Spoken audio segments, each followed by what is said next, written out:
Le vent glacial de Paris sifflait à travers les colonnes de marbre du cimetière du Père-Lachaise, portant avec lui le murmure des feuilles d'automne.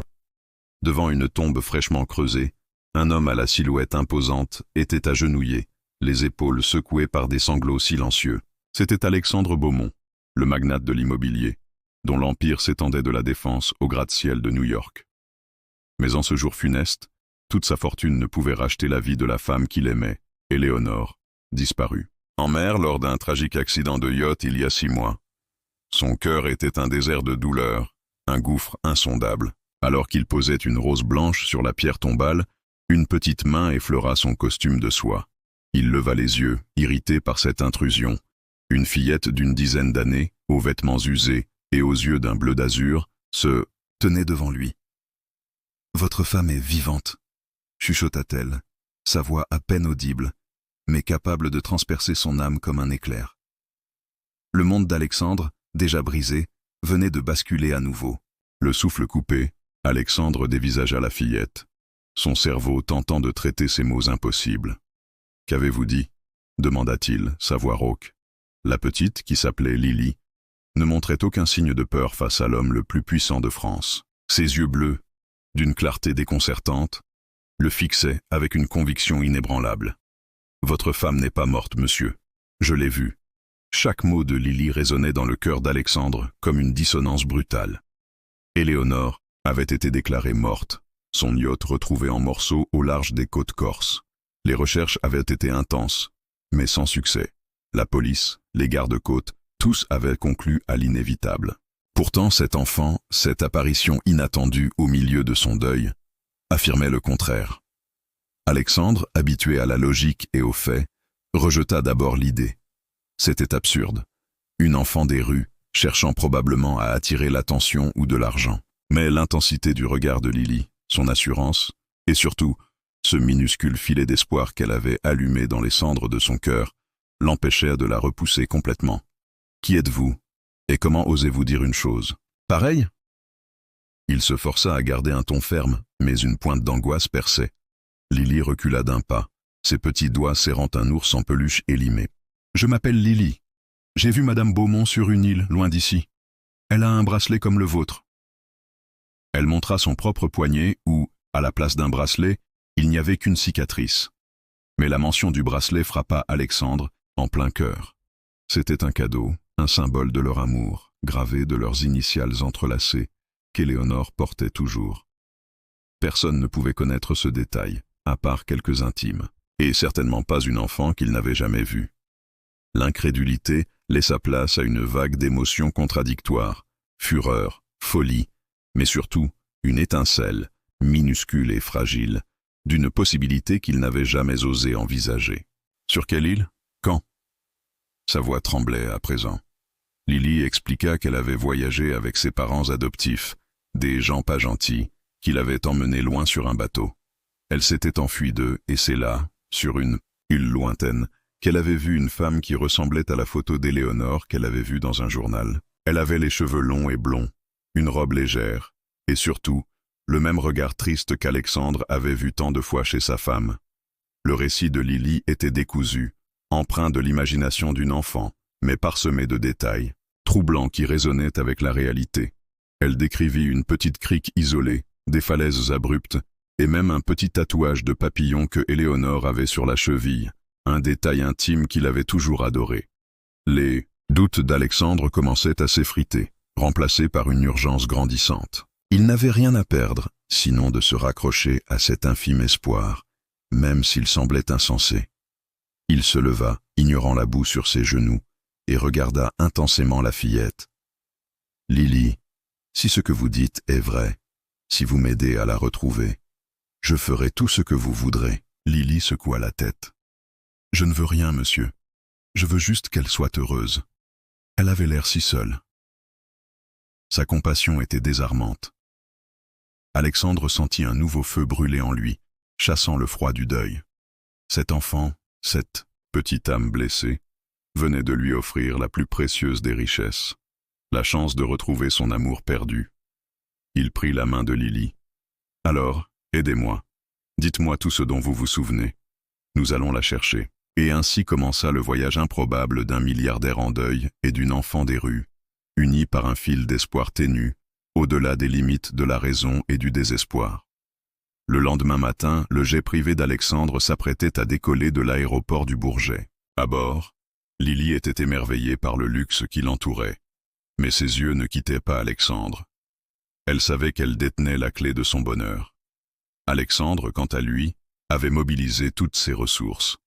Des équipes d'investigation privées, des cartes marines détaillées, des experts en survie en mer, tous étaient sur le pont. Le détective privé, un ancien des forces spéciales, était sceptique, mais la détermination d'Alexandre était contagieuse. Il avait même fait des recherches sur les antécédents de Lily, découvrant qu'elle s'était effectivement échappée d'un foyer d'accueil et qu'elle avait été signalée disparue. Ses parents adoptifs s'avéraient être des trafiquants d'enfants, ce qui rendait son histoire encore plus crédible. Alexandre se pencha vers Lily, qui dessinait sur une feuille de papier les contours d'une île qu'elle disait avoir vue. « Lily, êtes-vous absolument certaine de ce que vous avez vu ?» Lily leva ses yeux bleus. « Oui, monsieur. » Elle a souri. Et elle a pleuré, comme vous. L'image qu'elle décrivait était celle d'une Éléonore captive, blessée, mais vivante. Le cœur d'Alexandre se serra. Si cet enfant disait la vérité, chaque jour perdu était une torture supplémentaire pour Éléonore. Le mystère de sa survie, l'identité de ses ravisseurs, tout restait à élucider. Mais pour la première fois en 6 mois, Alexandre sentait le battement d'un espoir ardent, capable de consumer son désespoir. L'Odyssée commença. Guidés par les souvenirs fragmentés mais étrangement précis de Lily, ils sillonnèrent les eaux de la Méditerranée. Les premières recherches furent infructueuses, alimentant les doutes des conseillers d'Alexandre. Mais à chaque échec, la foi inébranlable de Lily ravivait la flamme de l'espoir. Elle pointait du doigt des photos satellites, décrivant des rochers, des plages, des végétations. Elle se rappelait de l'odeur du sel et d'une fleur particulière qu'Éléonore avait cueillie. Chaque détail, aussi insignifiant fût-il, était analysé par l'équipe d'experts d'Alexandre. Le détective privé, Marc Dubois, initialement sceptique, commença à être intrigué. Les observations de Lily étaient trop cohérentes pour être de pure fabulation. Il fit des recoupements avec les courants marins au moment de l'accident du yacht d'Éléonore, ainsi qu'avec les rapports de navigation des navires dans la zone. Une île, non répertoriée sur les cartes commerciales, mais connue des pêcheurs locaux pour ses criques isolées et ses grottes cachées, commença à émerger comme une possibilité. Lily la reconnut immédiatement sur une carte topographique détaillée. « C'est là qu'elle était !» s'écria-t-elle, pointant du doigt un minuscule point au large des côtes tunisiennes. L'île en question était appelée l'île aux murmures, par les rares marins qui s'y aventuraient. C'était un rocher inhospitalier, mais ses falaises escarpées dissimulaient des grottes marines et une végétation dense. En arrivant en hélicoptère, Alexandre sentit une poussée d'adrénaline. L'air était lourd d'humidité, l'odeur du sel et de la terre mouillée emplissait ses narines. Lily, agrippée à sa main, était nerveuse, mais déterminée. Les premières heures de recherche furent éprouvantes. L'île semblait déserte. L'équipe d'Alexandre fouillait chaque recoin, mais la frustration grandissait. Alexandre lui-même commençait à vaciller. Avait-il été trop crédule? Avait-il laissé son chagrin le guider vers une illusion? Puis, Lily s'arrêta brusquement devant une ouverture à peine visible dans la roche, cachée par des lianes. « C'est là », elle murmura. « J'ai vu un homme entrer et sortir. » L'entrée de la grotte était étroite et sombre. Marc Dubois, accompagné de 2 hommes armés, s'y aventura en premier. Alexandre, son cœur battant à tout rompre, suivit de près. À l'intérieur, l'air était stagnant et l'obscurité quasi totale. Le faisceau de la lampe torche de Marc balayait les parois rocheuses, révélant des traces de pas et des signes de vie. Des couvertures grossières, quelques ustensiles, des restes de nourriture. Et puis, au fond de la grotte, une petite cavité dissimulée. C'est là qu'ils la trouvèrent. Éléonore était assise, recroquevillée, le visage amaigri et pâle, ses cheveux emmêlés, mais ses yeux étaient les mêmes, pleins de peur, mais aussi d'une lueur de résignation. Elle portait toujours le bracelet gravé, terni par le sel et le temps. Alexandre se précipita vers elle, son nom sur les lèvres. « Éléonore, mon amour. » Il tomba à genoux devant elle, la serrant dans ses bras, incapable de retenir ses larmes. Elle le regarda, les yeux écarquillés, comme si elle voyait un fantôme. Il fallut quelques instants pour qu'elle reconnaisse son mari, pour que la réalité de sa présence la frappe. Alexandre. Sa voix était un chuchotement à peine audible. Je croyais que tu ne viendrais jamais. Les retrouvailles furent déchirantes. Alexandre se rendit compte que son visage était couvert de larmes. Et que ses mains tremblaient. Lily, restée un peu en arrière, regardait la scène avec un sourire timide. Éléonore raconta son histoire, une histoire de survie et de captivité.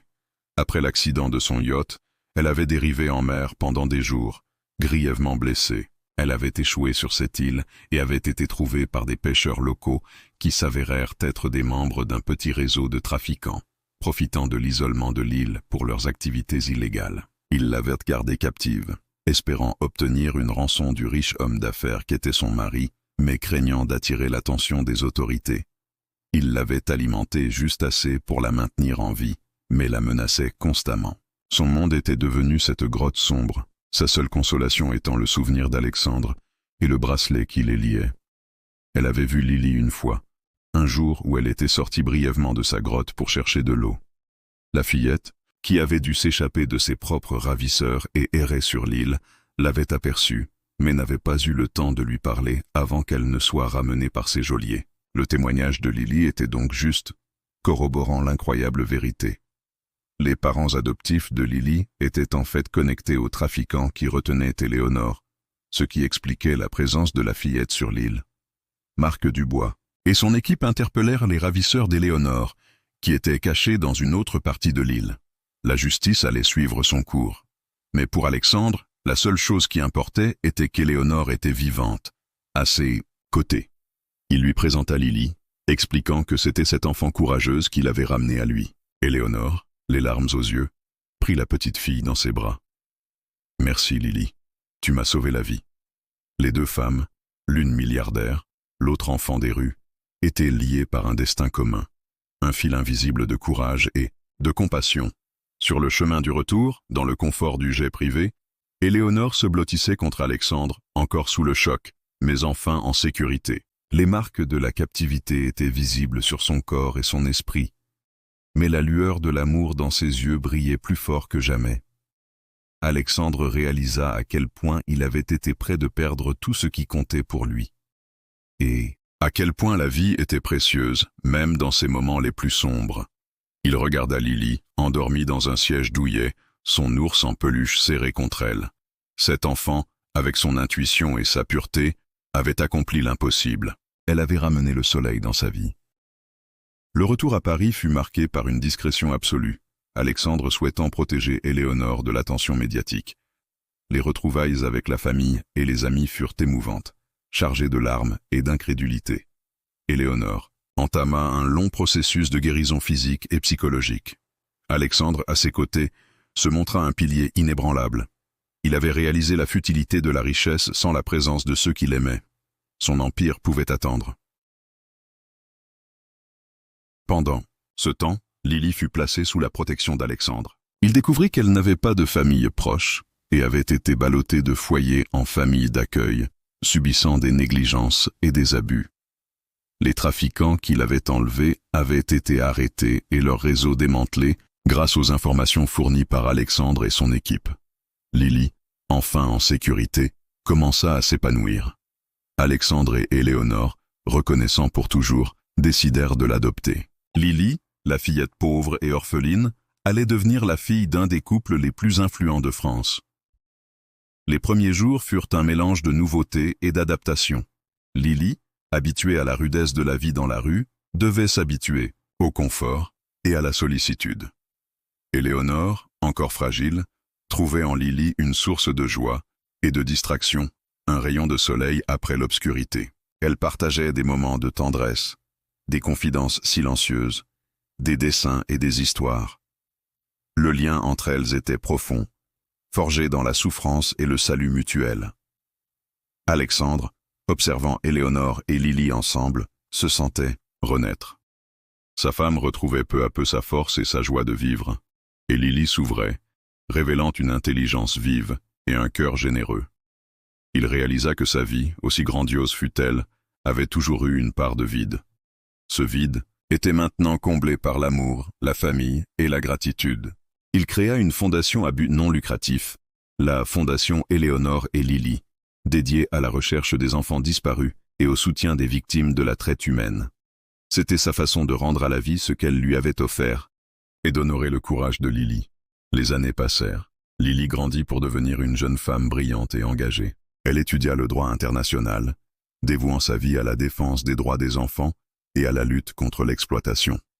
Ses expériences passées, loin de la briser, l'avaient rendue plus forte, plus résiliente et profondément empathique. Elle était la fierté d'Alexandre et d'Éléonore, le témoignage vivant que même dans les pires adversités, l'espoir pouvait toujours émerger. Le manoir des Beaumont, autrefois silencieux et empreint d'un luxe stérile, était désormais rempli de rire, de vie et d'amour. Éléonore, ayant surmonté ses traumatismes, retrouva sa passion pour l'art et devint une peintre renommée, ses toiles reflétant la profondeur de ses émotions et la beauté de la résilience humaine. Alexandre, quant à lui, continua de diriger son empire, mais avec une perspective différente. Il investissait désormais dans des projets éthiques et durables, plaçant l'humain et l'environnement au cœur de ses préoccupations. Un soir, alors qu'ils dînaient tous les trois sur la terrasse de leur maison surplombant la Seine, Lily, devenue une jeune femme élégante et déterminée, leva son verre. « À nous, à cette famille improbable, mais si forte. » Alexandre et Éléonore sourirent, les yeux brillants de bonheur. « À Lily, notre ange gardien, » dit Alexandre, prenant la main d'Éléonore. L'histoire de la petite fillette pauvre qui avait chuchoté à l'oreille du milliardaire en larmes était devenue une légende, un conte moderne sur la force de la foi, la puissance de l'amour et la capacité de l'humanité à se reconstruire, même après les pires tempêtes. Et chaque fois qu'Alexandre regardait Éléonore et qu'il regardait Lily, il savait que leur vie avait été transformée à jamais par ce murmure inoubliable. « Votre femme est vivante. » L'écho de ces mots résonnerait à jamais dans leur cœur, comme la mélodie douce et puissante d'un amour retrouvé, d'une famille réunie et d'un destin réécrit. J'espère que cette histoire touchera le public francophone et répondra à vos attentes.